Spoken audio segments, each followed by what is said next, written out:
Tren bunga sejak masa pandemi COVID-19 hingga saat ini masih belum memudar di kalangan warga.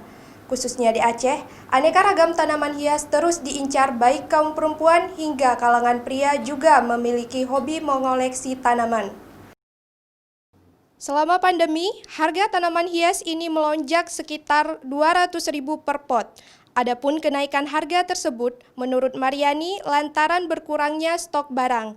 Sebab bukan hanya di Aceh, demam bunga juga melanda di seluruh wilayah di Indonesia. Selain kaladium, tanaman hias lain yang juga banyak diminati oleh masyarakat ialah jenis aglonema. Dan yang sedang booming saat ini adalah dragon scale dari hutan Kalimantan.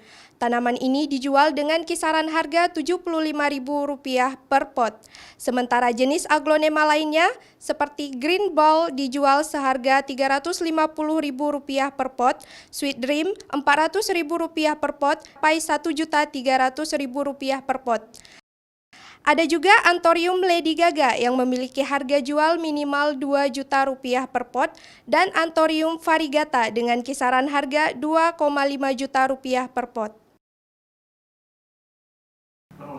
Dari Banda Aceh, Mawaddatul Husna, Serambi On TV melaporkan.